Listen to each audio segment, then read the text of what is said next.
Call to order of IMU Board of Trustees, November 10th, 2025. Roll call. Celebrate. Yes. White? Yes. Smith? Yes. Voights? Craven? Here. Thank you. All right. Public comment. Anyone wishing to speak should come to the lectern and state your name and address for the record.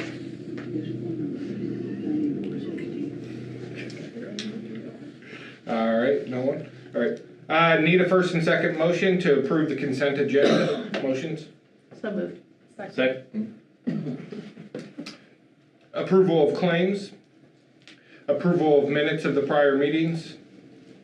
Resolution approving payment application number 1 to Miller Electric for the northeast southeast alley premise wiring modification project. Resolution approving payment number 1 to Morris Enterprises for the 3rd Avenue water main improvement project. Authorization for the Warren Water District to serve a customer with their territory upon proper notice to IMU, since the customer is within 2 miles of IMU territory, located at 9455 110th Avenue. September FY 2026 financial report. I think we'll let Robert have the program tonight. So, Go ahead. he's further down the. Yeah. He's down the agenda. He's so. doing the whole thing, but yeah, if you have any comments for the Sure. September specific. Sure.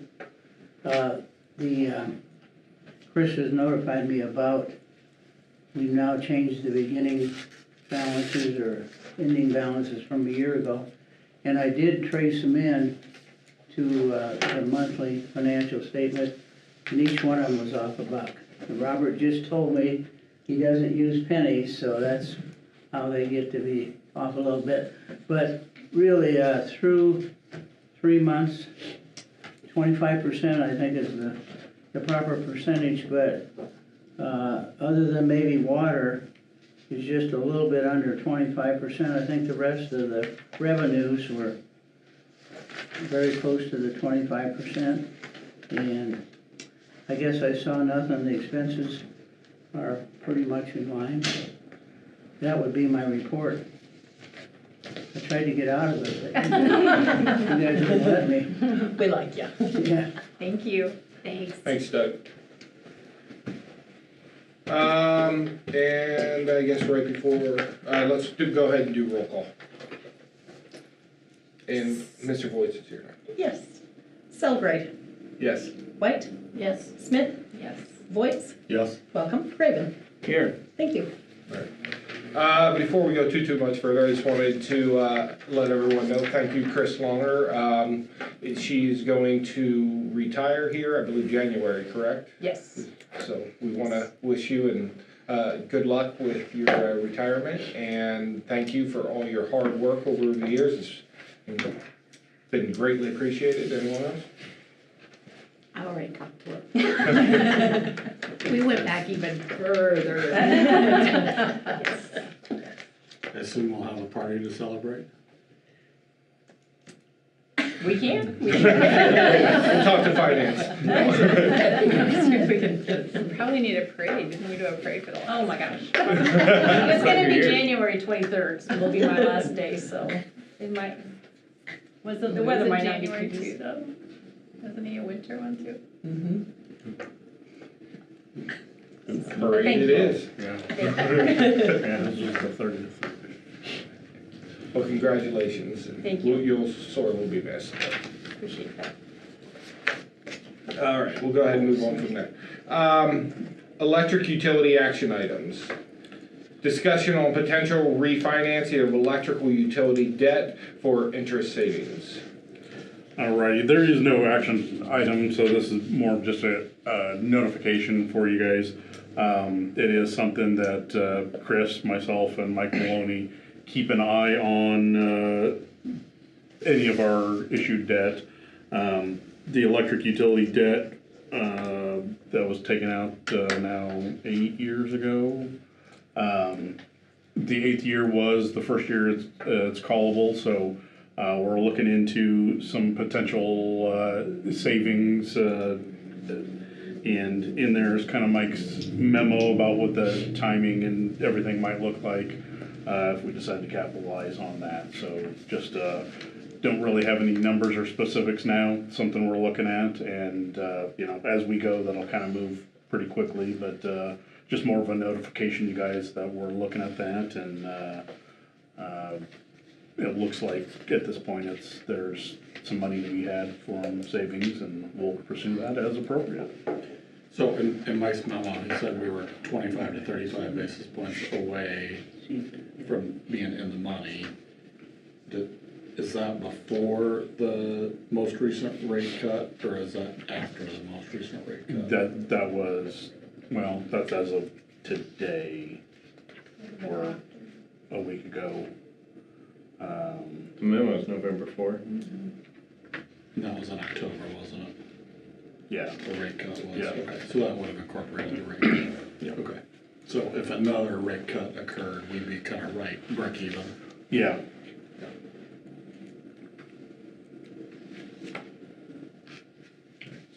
Not a whole lot more on that. Nope, that's it there, just, it's on the radar when it does happen, you know, it moves pretty quick, so just letting you guys know it's out there and a possibility. Alright, great.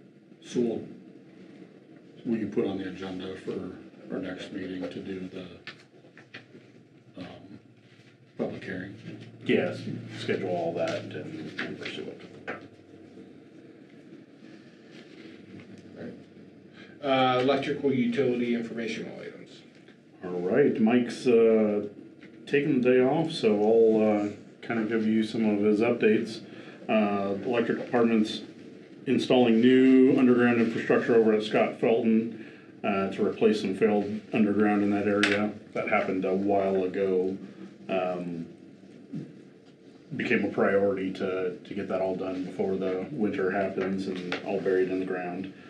So I think the memo said it was temporary, so they temporarily fixed it or patched it, and now they're replacing it. Yeah. Some time ago, they have the electric above ground and in conduits, but it is just temporary. The final fix is to actually, you know, recreate those. And that's what they're working on. And that's what they're working on now. So moving it from the temporary to the correct permanent installation. The northwest corner of the square project is almost complete. Miller is working on the remaining, it's just apartments left to be converted. And then they'll move over to northeast, southeast parts of the square. So that's all progressing and looking good.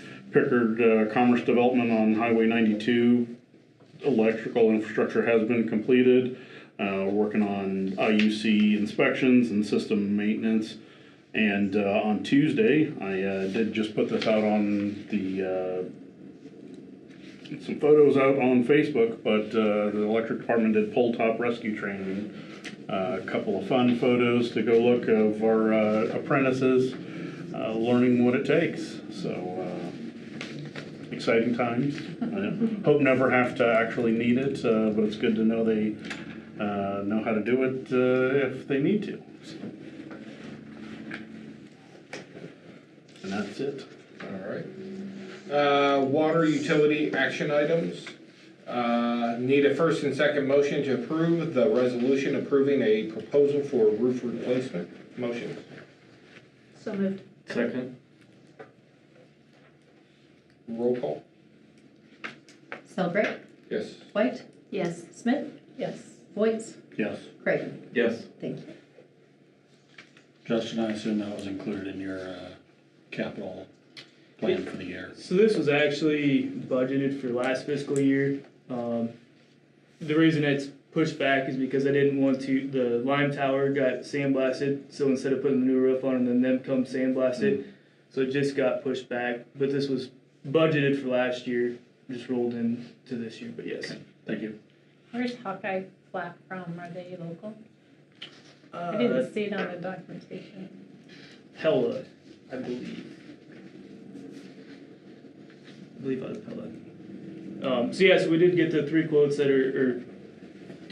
from two different companies. The third one did not respond. The Dorson company gave 2 quotes. The second quote was just basically putting another layer on top for fire rating and hail.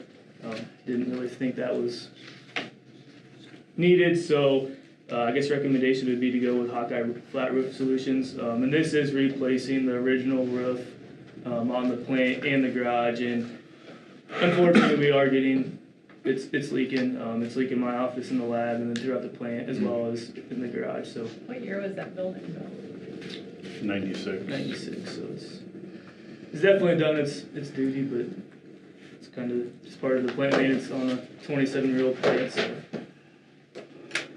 When would we get started? I will send these off tomorrow. I would assume weather stays decent, they can get on it right away. Otherwise, it'd be a spring project.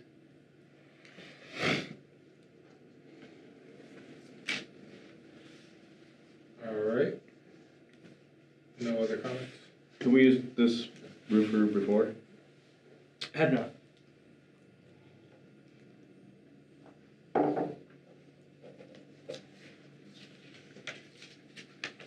All right. Water utility informational items. Yeah, so you guys just approved the payment, one for Morris Enterprises. The Eastern water main project is complete now. Sodding was completed on Friday. Knock on wood, we get some good rain this weekend and the contractor won't have to water it, but we'll keep an eye on that. But other than that, the project is 100% complete.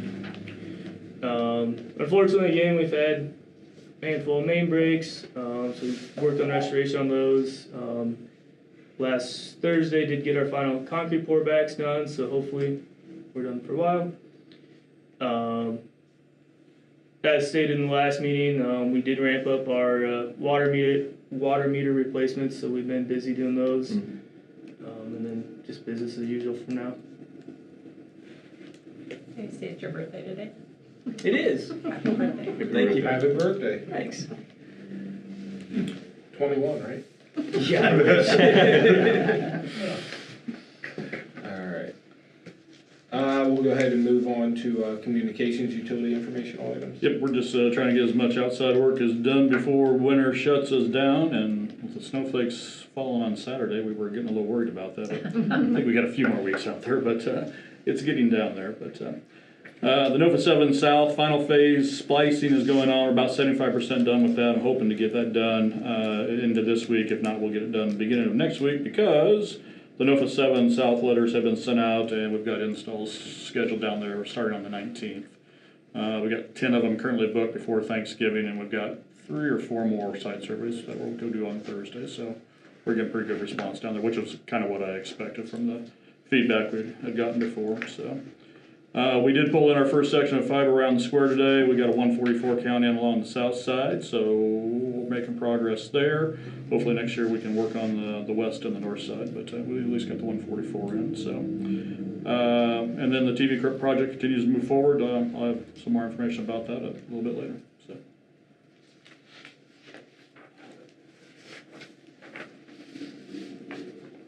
All right. Combined electric, water, and communication action items. Presentation of the FY25 financial audit. You're up now. All right. Good evening. For those who haven't had a chance, my name is Robert Underwood, partner with Denman CPAs. We've been doing the work here for IMU for the past several years. Our team was back on site in August going through our audit work with the team, and we do have that audit report to share with you this evening, which I believe you have a copy of already. It's rather dense, so I'm going to do it over PowerPoint instead so you can get through this a little bit quicker. We'll go over our independent audit report real briefly, look at some summarized financial information, and then I'll have a couple of quick comments regarding internal controls and compliance, and finally, some other governance communication items. Beginning with an independent auditor's report, which you can find, I believe, around page 4, page 5 of that big, thick document. Just a couple of reminders, reflections on that 3-page letter. First, those financial statements we're looking at are management's. Management's responsible for ensuring they're complete and accurate, that they conform with accounting standards, that controls are in place to support the accuracy of those financial statements. Our responsibility as IMU's auditors is to perform that audit and to express an opinion on whether or not management's financial statements are accurate. So for us to get to that point where we can express an opinion, we start by assessing the risk to the financial statements, what accounts, what balances, what transactions present the highest risk of error or misstatement, and then we're going to develop audit testing strategies to help mitigate those risks. So we're looking at supporting documentation, independently confirming accounts and balances, doing analytical procedures, making inquiries of management, a host of other procedures so that we can gain that evidence and express that opinion. We are issuing what we call unmodified opinions on these financial statements, or clean opinions. It's the highest level of assurance our profession provides regarding the accuracy of what we're looking at. Taking a quick look at the financial statements. This is a very trimmed down summary of the balance sheet or the statement of net position. A pretty stable year for IMU. Looks very, very similar to the prior year, which means we're seeing growth. Total assets at the end of the fiscal year, $87.8 million, up about $2.8 million over the prior year. Most of that is a fairly liquid resources. Cash and AR balances are up about $2 million total.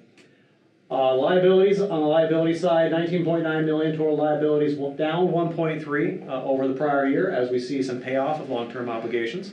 So assets going up, liabilities going down, that's certainly the ratio we want. Change in net position to the good of $4.1 million. Here's a quick snapshot of that income statement.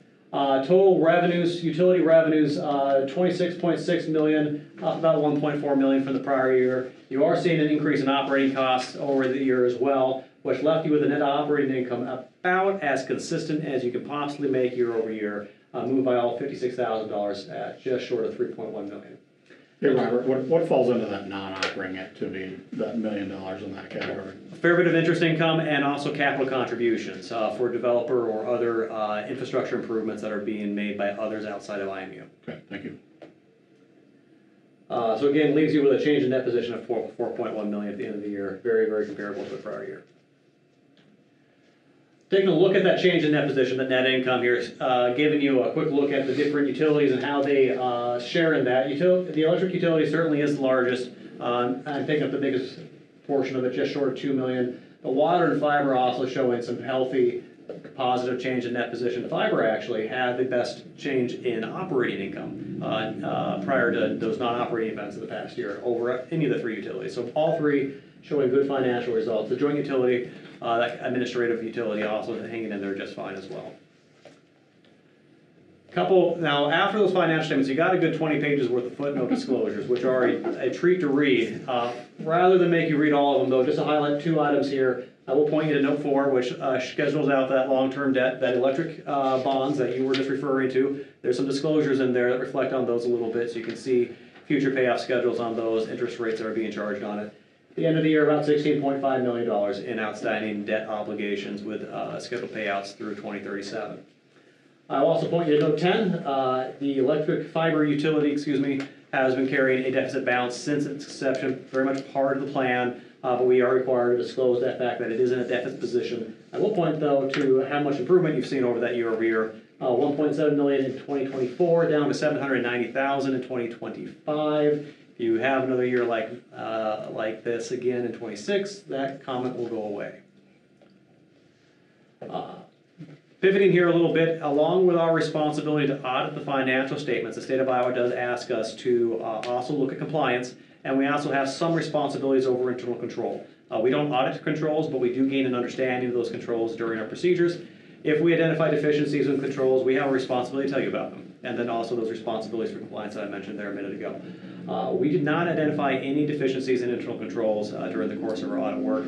We have just one statutory required finding related to that deficit fund balance, which again was very much part of the strategy when the city spun up that fiber utility. So again, a very, very clean set of report there for the compliance side of things.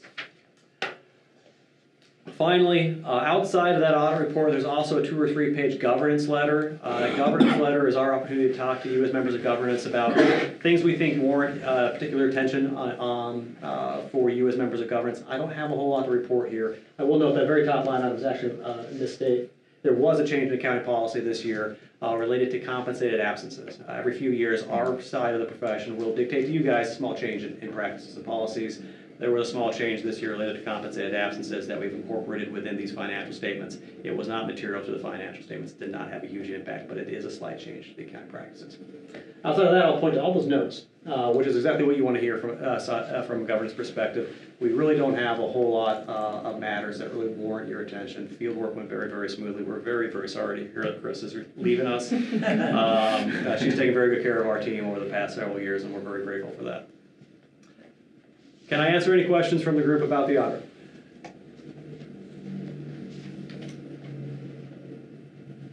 Good job. Thank you. All right, Robert, before you sit down, let's get this passed and we'll talk about our accounting policy updates, our next item on the agenda. Might be some questions we need to volley your way. So. Need a first and second motion to approve the resolution approving account policy updates. So moved. Second. Roll call. Selgrave. Yes. White. Yes. Smith. Yes. Voight. Yes. Craig. Yes. Thank you. Can we discuss that now first, even though we've already passed it? Yeah. So they passed an accounting policy update, Robert, somewhat similar to the language that you sent. I can describe that as a accounting policy update where the liabilities that are in the admin fund, in the 620 fund, we will now recognize those in the revenue generating funds in the fiber, water, and in electric. It's not necessarily an accounting concern we had. It's one of those questions Adam pointed out earlier, the amount of funds we're accumulating in the 620 fund. That's a reflection of some of those liability balances, including that accounting policy change that Robert talked about there, where the 620 fund has liabilities, be those OPEB, some IPERS liability, items like that. When we do have those, the 620 fund needs to maintain cash to offset those in order to have that zero balance that we desire. But that does mean, as an artifact that we're accumulating cash in there, that it's not necessarily a problem. It just doesn't need to happen. This accounting policy that you have before you is just a change the accounting treatment. We will now accrue those liabilities that would have otherwise shown up in the 620 fund. We'll put those in the revenue generating funds where they happen. They will only be moved or transferred or become a cash thing if they ever become due. And certainly, IPERS being one of those. We don't have any necessarily cash payouts on OPEB, so we won't have any financial cash payments for health insurance or the like. And IPERS, I don't want to say that they've never come asking for money, but I don't believe they ever have. So it's highly unlikely and unexpected that any of these dollars that we're going to be reflecting over on the electric, water, or capital will actually become payable, which does, in my mind, make it easier to leave them over there in the revenue generating funds, allow us to carry a little bit less in the way of cash on the 620 funds. Robert, did I miss anything? No, I think that was a very clean and clear, concise description of it. 620 funds holding cash, just so it doesn't have a deficit balance, it doesn't need to. The liabilities carried by 620 are personnel costs that are really there to support the other utilities. So the city, IMU is setting the policy so that the utilities who are generating the cost will carry the liability, clean up that 620 fund so it doesn't have to carry cash. Globally, it doesn't change anything at all from a utility-wide perspective. So it's just a policy change for us. It's not like a oversight government change. This was an item that Chris wanted to execute internally, and this was kind of my strategy to help, as we kind of consulted on how best to make that happen. So 620 didn't have this massive amount of activity for such an incidental part of the operations. Have you already implemented this in this year's financial statements? No, this will be effective with forward. the event today. It will be applied to the financial statements going forward. Okay.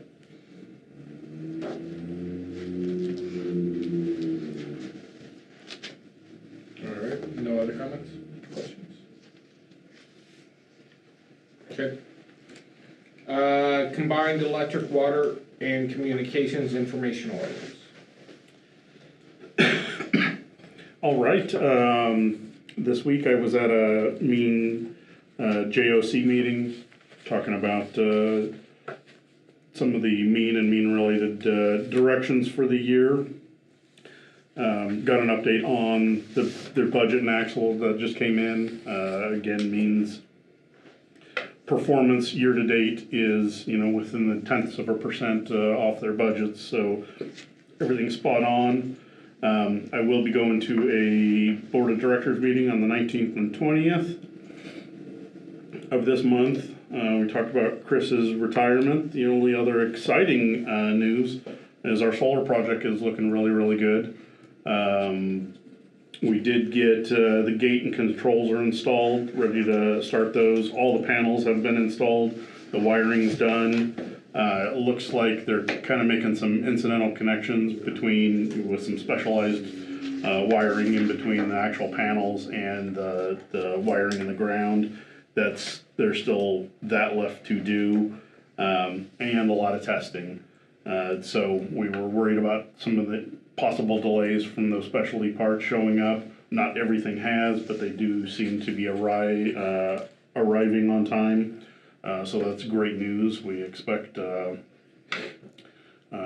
keep you guys updated, and like I said, with testing, now we're turning our focus into actually commissioning and having the ribbon cutting ceremony there. So hopefully the next big news you hear about me there will be hopefully some dates that we can turn this thing on for good. So exciting news. Some good public relations with your little mustache thing. Thank you. Yep. It's going now. I see that.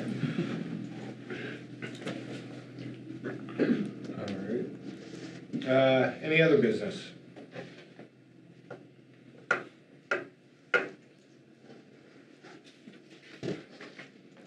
Alright, at this time, then everyone can skedaddle and we'll go into closed session. You better read it though. I have to read it first? Before we Thank you. Alright, closed session, telecommunication, marketing, and pricing.